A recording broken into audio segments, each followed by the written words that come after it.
Hello student, welcome to orth studying education. तो आज के इस वीडियो क्लास में हम क्लास 10 त्रिकोणमिति का वीवीए ऑब्जेक्टिव क्वेश्चन का सॉल्यूशन करने वाले हैं।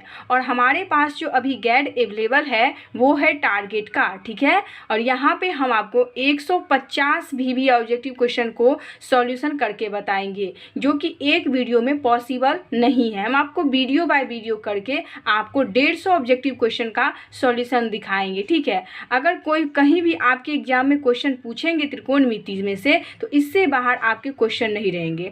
और एक्सरसाइज तो आप बना लिए होंगे, लेकिन आपसे एक भी ऑब्जेक्टिव क्वेश्चन त्रिकोणमिति का सॉल्व नहीं होगा। अगर आप त्रिकोणमिति का ऑब्जेक्टिव क्वेश्चन सॉल्यूशन करना नहीं सीखेंगे तो आपको क्वेश्चन जो एनसीईआरटी में एक्सरसाइज है उसे सॉल्व करके आप एक भी ऑब्जेक्टिव क्वेश्चन सॉल्यूशन नहीं कर पाएंगे, क्योंकि ऑब्जेक्टिव क्वेश्चन का पैटर्न अलग रहता है, उसका पूछने का तरीका अलग रहता है। और आपको पता है कि एग्जाम में हमें ऑब्जेक्टिव क्वेश्चन को बनाने में थोड़ा कम टाइम मिलता है, इसीलिए किस तरह से ऑब्जेक्टिव क्वेश्चन को बनाना है, किस टाइप से पूछे जाते हैं, तो वो सब इसके वीडियो में बताने वाले हैं, ठीक है। तो 1 से लेकर 70 तक का ऑब्जेक्टिव क्वेश्चन था, वो हमने पिछले के वीडियो में सॉल्व कर दिया है। वीडियो 1 वीडियो 2 करके आज हम वीडियो 8 देख रहे हैं। वीडियो 7 तक, वीडियो पार्ट 7 तक का हमने वीडियो अपलोड कर दिया है। तो अगर आपने अभी तक नहीं देखा है तो आप प्लेलिस्ट में जाके देख सकते हैं, या आप इस वीडियो के डिस्क्रिप्शन में जाके देख सकते हैं, आपको सारे वीडियो मिल जाएगा। मैं आपको गारंटी देती हूँ कि अगर आप 1 से लेकर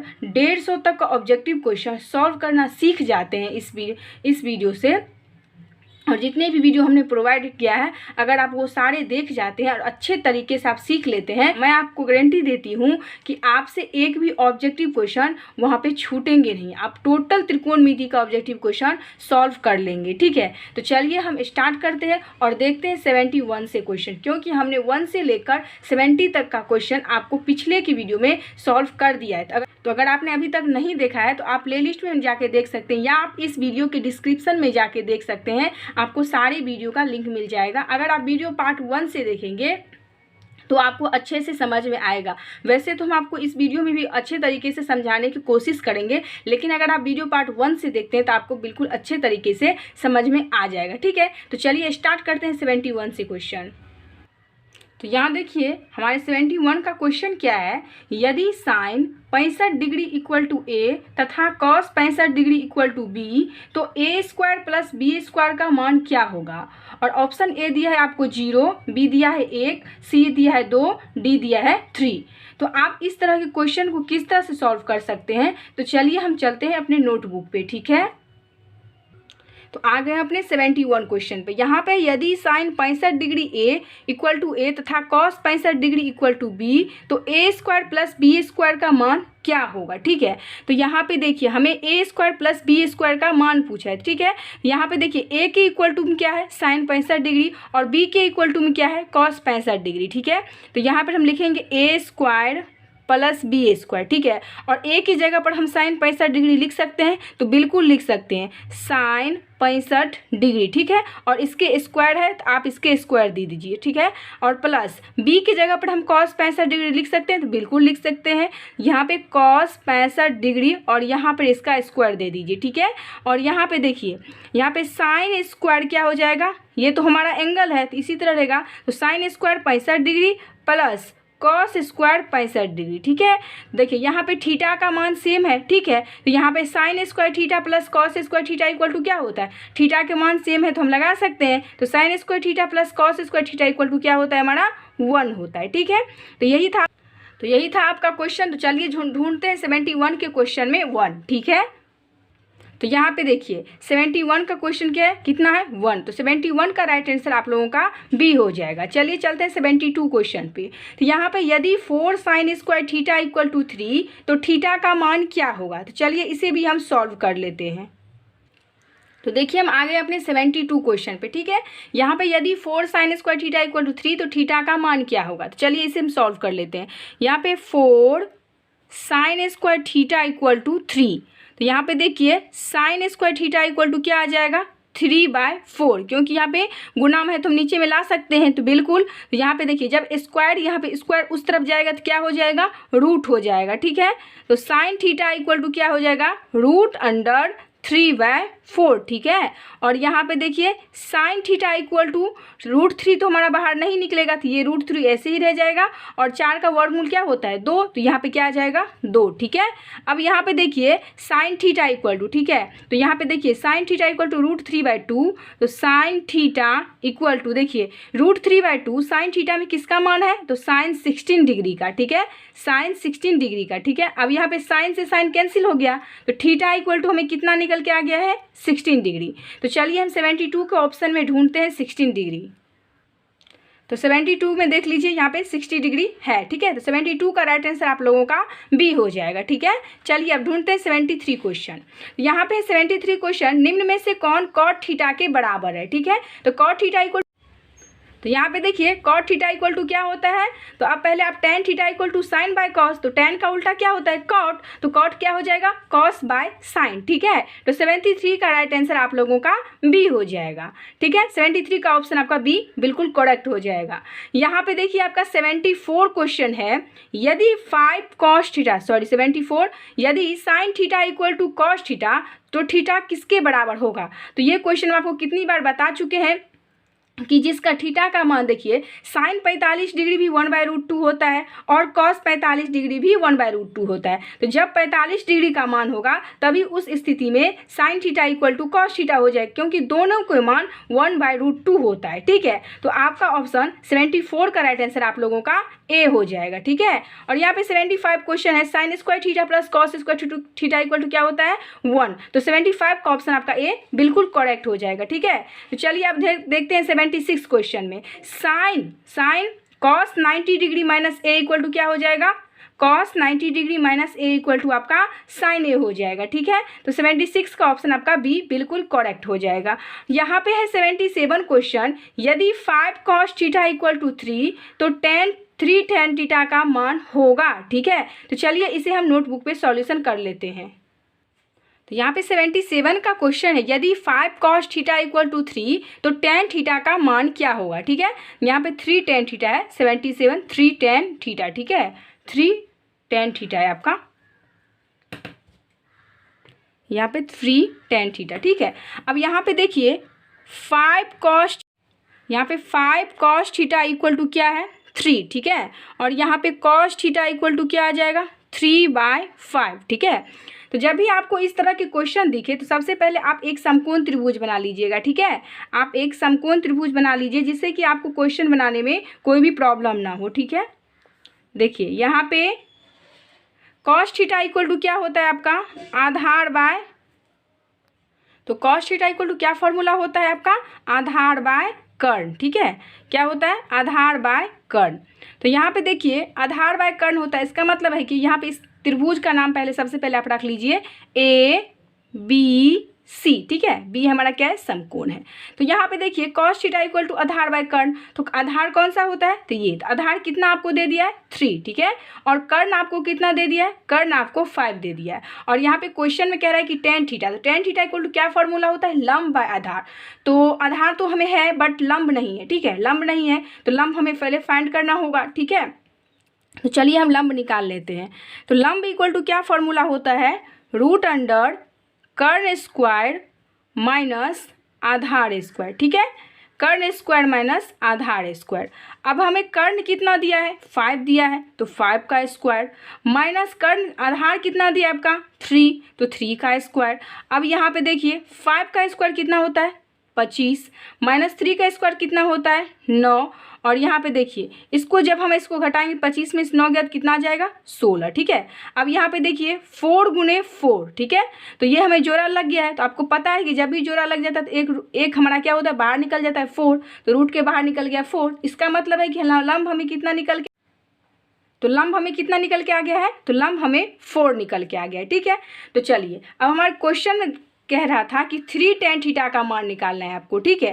तो चलिए हम 3 tan थीटा का मान निकाल लेते हैं। पहले हम tan थीटा इक्वल टू मान फाइंड कर लेते हैं। तो tan थीटा इक्वल टू क्या फॉर्मूला होता है लंब बाय आधार, ठीक है, लंब बाय आधार। तो लंब हमें 4 निकला है और आधार हमें 3 दिया है, देख लीजिए 4 और 3, ठीक है।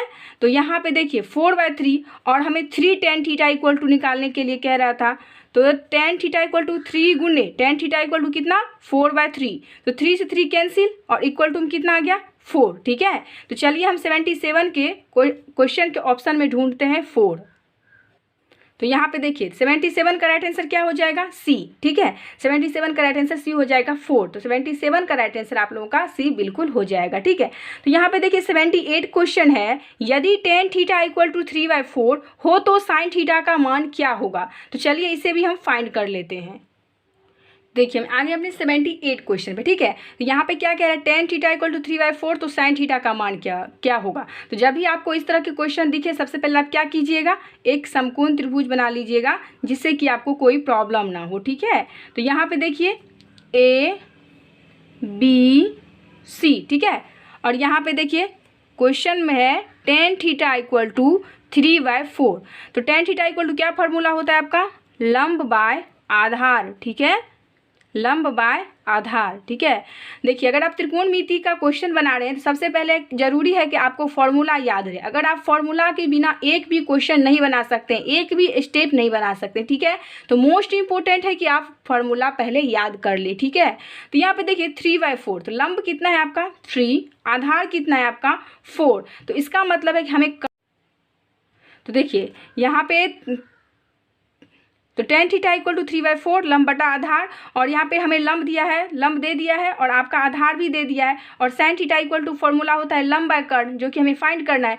तो लंब बाय कर्ण, तो लंब तो हमारे पास है बट कर्ण नहीं है, तो इसके लिए हमें कर्ण निकालना होगा। तो चलिए हम कर्ण निकाल लेते हैं। तो यहाँ पे देखिए कर्ण इक्वल टू क्या फॉर्मूला होता है आपका, लंब स्क्वायर प्लस आधार स्क्वायर। ठीक है, लंब स्क्वायर प्लस आधार स्क्वायर इक्वल टू 3 का स्क्वायर प्लस 4 का स्क्वायर।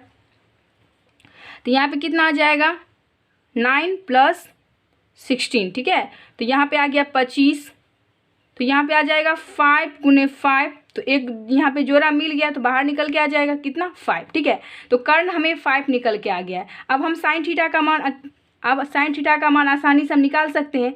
तो sin थीटा इक्वल टू होता है लंब बाय कर्ण। ठीक है, तो लंब हमें कितना निकला है 3 और कर्ण हमें 5 निकल के आ गया। इसका मतलब है कि sin थीटा इक्वल टू क्या हो जाएगा 3/5। तो चलिए 78 के ऑप्शन में ढूंढते हैं 3/5। ठीक है, तो 78 के क्वेश्चन में कितना है 3/5 आपको फाइंड करके निकला हुआ है, तो यहाँ पे आपका आ गया। तो 78 का राइट आंसर आपका डी हो जाएगा, जो कि बिल्कुल करेक्ट है। ठीक है, अब यहाँ पे देखिए 79 क्वेश्चन, यहाँ पे है cos 1 degree cos 2 degree cos 3 degree dot dot dot cos 90 degree. तो अब पहले ये बताइए कि आप इसे देखते आपको बहुत टफ लग रहा हो किस तरह से क्वेश्चन बनेगा, लेकिन बिल्कुल भी टफ नहीं है। आप थोड़ा ध्यान से देखिए। यहाँ पे देखिए cos 90 डिग्री इक्वल टू क्या होता है 0 होता है। तो जब यहाँ पे 0 आ जाएगा तो 0 को किसी से भी मल्टीप्लाई कीजिए तो क्या होता है 0 होता है। तो 79 का राइट आंसर क्या हो जाएगा 0। तो आपको लग रहा है कि क्वेश्चन कितना हार्ड है, लेकिन देखने में हार्ड होता है, अब असल में आपको हार्ड नहीं लगेगा, लेकिन बस आपको सीखने की ज़रूरत है। ठीक है, यहाँ पे देखिए 18 का क्वेश्चन है, यदि ए बी सी किस त्रिभुज के कोण हो तो साइन इंटू बी प्लस सी बटे 2 का है। तो चलिए इसे भी हम सॉल्व कर लेते हैं। तो आ गए अपने 80 क्वेश्चन पे। ठीक है, तो 80 क्वेश्चन है, यदि ए बी सी किसी त्रिभुज के कोण हो तो साइन बी प्लस सी 2 है, साइन बी प्लस C/2 है। ठीक है, तो चलिए इसे हम सॉल्व कर लेते हैं। तो यहाँ पे किसी त्रिभुज ABC के कोण दिया है। ठीक है, अंतःकोण मतलब क्या होता है, अंतःकोण मतलब है कि त्रिभुज के तीनों कोणों का योग मतलब 180 डिग्री। तो हम यहाँ पे लिखेंगे हम जानते हैं क्या जानते हैं हम कि A plus B plus C equal to क्या होता है 180 डिग्री। ठीक है, त्रिभुज ABC है, यहाँ पे त्रिभुज ABC के कोण है। ठीक है, तो कोण A कोण B कोण C इक्वल टू 180 डिग्री। ठीक है, तो यहाँ पे देखिए हमें क्या करना होगा, कोई भी पूरा कोण का मान कितना होता है 90 डिग्री का होता है, इसलिए अगर हमें यहाँ पे 2 से अगर डिवाइड कर दे तो हमें कितना आ जाएगा 90 डिग्री। तो चलिए हम करते हैं, यहाँ पे लिखेंगे दोनों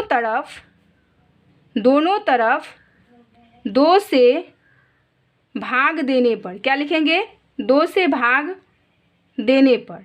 ठीक है, तो यहाँ पे लिखिए A plus B plus C/2 और 180 डिग्री बाय 2, ठीक है। तो यहाँ पे आ जाएगा a plus B plus C by 2 equal to 90 degree, ठीक है। अब देखिए यहाँ पर a by 2 plus b plus C by 2 equal to हम 90 डिग्री लिख सकते हैं, बिल्कुल। तो आप क्या मन में आ रहा है कि आपने ऐसा क्यों किया, तो यहाँ पे देखिए हमें sign b plus C by 2 का मान निकालने के लिए कहा गया है, तो हमें b प्लस सी बाय 2 का मान निकालना होगा। तो इसके लिए क्या करना होगा, b plus C by 2 equal to 90 degree minus a by 2, ठीक है। अब हमें क्वेश्चन में कह रहा था sign b plus C by 2 का मान क्या होगा। तो अब आप बता सकते हैं कि sine B plus C by 2 के जगह पर हम 90 डिग्री माइनस ए बाय 2 लिख सकते हैं, तो बिल्कुल, तो 90 डिग्री माइनस ए बाय 2, ठीक है। अब यहाँ पे क्या आ जाएगा, कॉस 90 माइनस थीटा क्या होता है, थीटा की जगह पर तो कुछ भी रह सकता है, तो यहाँ पे क्या आ जाएगा कॉस ए बाय 2, मतलब कॉस थीटा, मतलब थीटा की जगह पर ए बाय 2। तो चलिए हम 80 क्वेश्चन में ढूंढते हैं कॉस ए बाय 2। देखिए हम आगे अपने 80 क्वेश्चन पे, तो कितना आया आपको कॉस ए बाय 2, जो कि आपने फाइंड किया है, ठीक है। तो 80 का राइट आंसर आपका सी हो जाएगा, जो कि बिल्कुल करेक्ट होगा, ठीक है। तो हमने इस वीडियो में आपको 1 से लेकर 80 तक, 1 से लेकर 80 तक क्वेश्चन, 1 से लेकर 80 तक का क्वेश्चन आपका सॉल्व हो गया है, और इस वीडियो में हमने 10 क्वेश्चन का सॉल्व किया, ठीक है। तो ये वीडियो बहुत लंबी हो चुकी है, और इससे आगे का क्वेश्चन हम आपको नेक्स्ट वीडियो में सॉल्व करेंगे, ठीक है। तो आपको वीडियो बाय वीडियो देखना है, ताकि आपको अच्छे तरीके से सब कुछ समझ में आ जाए, और आपको त्रिकोणमिति से अगर कोई भी क्वेश्चन आपके एग्जाम में आए, तो एक भी क्वेश्चन ये नहीं होना चाहिए कि आपसे सॉल्व ना हो, ठीक है। तो इसीलिए सबसे पहले त्रिकोणमिति का क्वेश्चन बनाने से पहले मैं आपको एक जरूरी बात बताना चाहती हूँ कि अगर आपने फॉर्मूला याद नहीं किया है तो आपसे एक भी क्वेश्चन सॉल्व नहीं होगा। तो आपसे रिक्वेस्ट है कि आप फॉर्मूला याद कर लें। अगर आपको फॉर्मूला नहीं याद है तो आपको हमारे चैनल पर एक वीडियो मिल जाएगा उस फॉर्मूले वाले का, तो आपको किस तरीके से याद करना है, किस तरीके से हमें याद करना है और कितनी फॉर्मूला याद करना है, क्योंकि त्रिकोणमिति का फॉर्मूला बहुत है और बच्चे कंफ्यूज हो जाते हैं कि हम कितने फॉर्मूला याद करें जिससे कि हमें 10th में अच्छे मार्क मिल जाए, ठीक है। 10th में अच्छे से अच्छे मार्क मिले और हमसे एक भी क्वेश्चन छूटे ना, तो उसके लिए भी हमने एक वीडियो बना दिया है। तो अगर आप प्लेलिस्ट में जाके देखना चाहते हैं तो प्लेलिस्ट में देख लीजिए, या आप इस वीडियो की डिस्क्रिप्शन में जाके देखिएगा तो आपको अच्छे से मिल जाएगा, आप वहाँ से भी देख सकते हैं, ठीक है। तो मोस्ट इंपॉर्टेंट है कि फॉर्मूला आप याद कर ले, ठीक है। और इससे आगे का क्वेश्चन हम आपको नेक्स्ट वीडियो में देंगे। अगर आपको वीडियो अच्छा लगे तो लाइक कर दीजिए, अगर आप हमारे चैनल पर नए आए हैं तो चैनल को भी सब्सक्राइब कर दीजिए, ठीक है। Thanks for watching this video.